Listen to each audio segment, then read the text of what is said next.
બપોરા કરવા બેસી જશે અને શિવાની બેન હોતાનો હવે બપોરા કરવા બેસી જશે નહીં શિવાની અને બા ગયા હતા ખેતર એટલે ખેતરથી સરસ મજાની એમ કહેવાય કે કાકડી ને એવું બધું લેવા છે એટલે કાકડી અત્યારે રખાવી છે અને હવે શાક રોટલી પણ ખાવાનું છે હારવાર નહીં શિવાની જો આખી કાકડી ઉપાડીશ એટલે હા સુધારીને આપીશ ને તો એ નથી ખાતી ને આખી કાકડી બીજી લીધી રામ રામ ને સીતારામ બધાને માતાજી હવનું સારું કરે અને બધાને હાજર રાખીશું શુભેચ્છા આપું છું તો અત્યારે તો આપણે નાઈથોન કમ્પ્લીટ તૈયાર થઈ ગયા છે અને શિરામણ પણ થઈ ગયું છે પણ ઘરનું કામ આજે આમ ઘણો તો જાદુ છે કેમ કે કાલે મારા હારાનું હરાજ નાખ્યું હતું એટલે એ વિડીયો તમારે જોવો હોય તો આપણે યુટ્યુબમાં અમિત રિંકલ વ્લોગ નામની ચેનલ છે એમાં ફૂલ વ્લોગ આવી જશે તો એમાં તમે સર્ચ મારીને જોઈ લેજો તો બસ એટલે કાલે એટલું બધું કામ હતું હરાજ ને એવું બધું નાખ્યું એટલે ઘણા ખરા મહેમાન આવ્યા હતા એટલે આજે થોડુંક કામ વધારે છે આપણે કેમ કે પછી કપડાં ને બપડાને એવું બધું પડ્યું હોય કાલે તો ધોવાનો ટાઈમ ન હોય અને ઘરે કાર્ય હોય એટલે પછી એટલું બધું તો બધું હગે વગે કરવાનું ને એવું બધું તો કામ હોય જ તે એટલે અત્યારે તો જો ફળ્યું ને એવું બધું બોરાઈ ગયું છે હું અસરીમાં બધી સાફ સફાઈ થઈ ગઈ છે પણ કપડાનો ઢગલો પડ્યો છે ને વાસીદાનો ઢગલો છે એટલે વાસીદું તો પહેલાં કરવાનું છે ને પછી કપડાં ધોઈશું અને શિરામણ ને એવું બધું થઈ ગયું એટલે ઘરે વાસણ ને એવું બધું છે એ વસ્તુમાં બી ધોવે છે ને હું આવતી રહી નવા ઘરે એટલે પહેલાં મારે વાસીદું કરવાનું થશે અને પછી કેટલાય કપડાં કોઈ સલાખા ને એવું બધું કાલે વાપર્યું હોય સલાખા ને એવું બધું પૂર્યું ને એવું બધું બનાવ્યું તો એટલે એમાં મૂકવા એટલે એ બધા સલાખા ને એવું બધું ધોવું જ પડશે એટલે બસ કીધું હાલો હવે નવા ઘરે જ આવીને પહેલાં કીધું વાસીદું કરી નાખ્યું ને પછી કપડાં ધોવાનું ને એવું બધું કામ ચાલુ કરશું તો આ બાજુ અંકિતાબેન હવે કપડાં ભેગા કરવા મળ્યા છે ને બધા ભૂકીમાં બોળવાના છે હવે નહીં હબ ધોવાઈ જાય તમે કપડાં ધોશે ને ભૂકી લાવતા નથી નકર હાપી એથી ને ધોતા હોય પણ કાલે વાસણ રાજા હોય એટલે વાસણ ઉટકવા ભૂકી લેવા હતા એટલે થોડી ઘણી ભૂકી વધી છે એટલે કીધું કપડાં અતારમાં બોળ દેવી એટલે પછી આમ પલ્લી જાય ને તો મેલ વલો થઈ જાય એટલે પછી હબ ધોવાના જ રહે એટલે વાર ન લાગે હબ નહીં અંકિતાબેન એટલે અંકિતાબેને જો કપડાં પલાળવાનું બધું ચાલુ કરી દીધું છે અને થોડાક કાંક આવા વાસણ છે એ બધા મૂકવા હોતા ને આપણે જવાનું છે તમારે મારે બે ને શિવાની ને છે ને મોટા ભાઈ ને બા ની ગયા છે ને ખેતર પાણી વાળવા એટલે અહીંયા લઈ ગયા છે નહીં એટલે અમે હંધા છૂટા રહી તો અહીંયા કામ થાય એટલે પેલા જો આપણે વાસીદું કરવાનું છે એટલે કાકા આ ભેંસને જો અહીંયાથી વાસીદું થશે અને ફરજામાંથી 1% મેં નાખ્યું હતું હજી અને બાકી આ બધું હજી આપણે નાખવાનું છે એટલે વાસીદું ને એવું બધું કમ્પ્લીટ થઈ જાય પછી આપણે કપડાં ધોવાનું ને એવું બધું કામ ચાલુ કર તો વાસીદું તો આપણે કમ્પ્લીટ થઈ ગયું છે પણ હવે ઠોરને નીંદ નાખ્યું પડશે એટલે પેલા એક નીંદ થઈ જાય ને પછી આપણે કપડાં ધોઈશું કેમ કે પૂછ્યા તો હવારમાં કઈ બાંધા ન રખાય એટલે કીધું હાલો પેડામાં જવી ઝાડની નીંદ આપણે લાવવાની થશે એટલે એકવાર નીંદ નાખી દેવી હન થાય ને બળદ આપણે પડામાં જ બાંધ્યા છે એટલે એને નાયને નાખવાની થશે બાકી આખો બધા અહીંયા છે લઈને અહીંયા નાખવાની થશે તો હવે નીંદ હારવા આપણે તારમાં જવાનું છે તો આપણે આવતા રહીશું પડામાં અને 4 વાટવા રહીશું તો ઘણું ખરું આપણે મોડું થઈ જશે સામેથી વાટવાની થાય એ બાજુ લીલી છે પણ આપણે હુકલ વાટેલા પાથરા છે આમાંથી ને લઈને હંધાઈ ઢોરને આપણે નાખી દઈશું એટલે આ બસ હુકલ આપણે એક પાથરા વાળા ફરતી લઈ જવી અને બળદ આપણે જો અહીંયા બાંધાશે એટલે ઢુકડા અહીંયા નાખવાની નીણ થશે એટલે હવે જાજી હારવી નહીં પડે એટલું હારવું અને બાકી બધા ઢોરને આપણે પરજે બાંધાશે એટલે એને ના લઈ જવી પડશે તો પહેલાં જ આપણે બળદને નાખી દઈશું કેમ કે પછી અહીંયા જ ટુકડા બાંધેલા છે એટલે પહેલાં તો એને જ નાખવી પડે એટલે બસ હવે મકાઈના પાથરા લઈ દેવી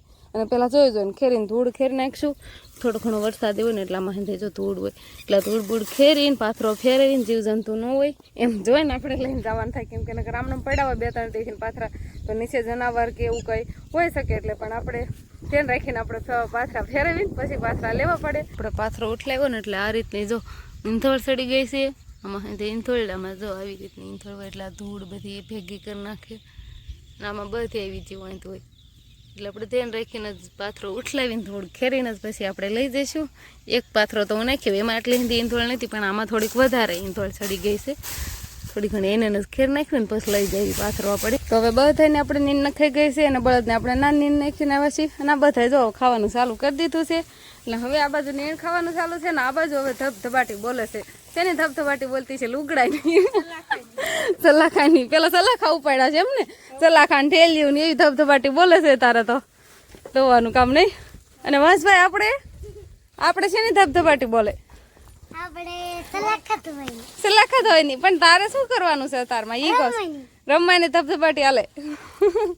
હાલો હવે પેલા તો પાણી પી લેવી અને પછી આપણે કપડાને એવું બધું ધોવા બેસવું કેમ કે હવે તરસ લાગી ગઈ નીણ ક્યારના હારતા હતા બધાને નીણ નાખીને વાસીદું કર્યું એટલે હવે પાણી પીને પછી કપડાં ધોવા આપણે બેહવું છે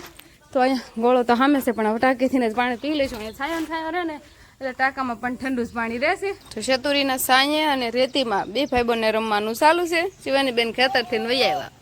નહીં ખેતર ગયા હતા એટલે મેં તૈયાર હજી નથી કર્યા અને હજી જો પહેલા અરે રમવાનું ચાલુ છે. તું નીચે બે જા ને પણ એ બીજું દે ને એને કાંક રમકડા હોય એવું એને લેવું હોય એ વસ્તુ તો નાખીને દોરો છોડ નાખ ને ઈવડું દઈ દે. એમ રમવાનું હોય ને બે ભાઈ બોન ને બેને લેવું હોય દેવું ન પડે. હે બસ ના સાંજે મજા આવે છે રમવાની ધૂળમાં રેતીમાં. જોતો એ ક્યાંય લીધો એને પાછો દોરો ક્યાંય લીધો નહીં. તો હવે આપણે બધું કામ કમ્પ્લીટ થઈ ગયું છે ને આવતા રહીશું આપણે ઘરે. અને ઘરે આજે મગનું શાક બનાવ્યું એટલે શિવાની બેન હાટું મોળા મગ બાફેલા કાઢ્યા છે એટલે એને ખવડાવવા છે મારે. પણ અંકિતા બેન તારે એને ચોટલી લેવાનું કામ ચાલુ છે. ચોટલી લેવાતી નથી ને પાર્લરનું કામ ચાલુ છે. ઓહો પાર્લરમાં આવશે ને એટલે આવી ચોટલી લઈ દેશે. ઈ આવડે છે બીજું કઈ નથી આવડતું. નનકા છોકરાનું પાર્લર ખોલ્યું છે એમ ને. આવી નાની બેબીઓને પાર્લરમાં લઈને આવજો એમ અંકિતા બેન પાસે. તો એ સરસ મજાની ચોટલી લઈ દેશે અને એ ભૂંગળાઈ ખાતી જાય છે હારો. હા ને ખાવાનું કાંક ચાલુ હોય ને તો કેવીક ચોટલી આવશે ને કેવીક શિવાનીનું મોઢું લાગશે. ઘડી ખમો ઠાક્યા નથી લાગતા કપડા તો એમને આવશે છે આમ વાળી દે ને આમ તો સારી લાગે. શિવાની સામું જતા શિવાની છોકરા જેવું મોટું છે ને એટલે નથી હાલ લાગતી ચોટલી. તો શિવાની શિવાની કેવી ને એટલે શિવાની હા મું જ જોવે ગમે એમ કે શિવાની તો એને ખબર જ હોય ને. હવે શિવાની કઈ કઈ બોલાવતા હવે આવડી થઈ ગઈ એટલે એને ખબર ન હોય. હવે મારું જ નામ શિવાની કટલેરીના ડબ્બામાં જ ચડીને બેસ. જો શિવાની માટે સ્પેશિયલ સરસ મજાના મગ બાફેલા છે ને આનું પાણી પીવે તોય સારું કહેવાય. પણ બેન પીવે તો થાય ને નહીં મેં શિવાની. હવે આપણે બપોરા કરવા બેસી જઈએ અને શિવાની બેન હોતાને હવે બપોરા કરવા બેસી જશે નહીં શિવાની. અને બહાર ગયા હતા ખેતર એટલે ખેતરથી સરસ મજાની એમ કહેવાય કે કાકડી ને એવું બધું લેવા છે એટલે કાકડી અત્યારે ખાવી છે. અને હવે શાક રોટલી પણ ખાવાનું છે હારવાર નહીં શિવાની. શિવાની જો આખી કાકડી ઉપાડીશ એટલે આ સુધારીને આપીશ ને તો એ નથી ખાતી. એને આખી કાકડી બીજી લીધી છે નહીં ના કે છે એને ખોળામાં બેહું સ્માર્ટ તો ખાવા નહીં દેવાનું. બાજરાના રોટલા ને ઘઉંના રોટલા ને મગનું શાક છે નહીં બા.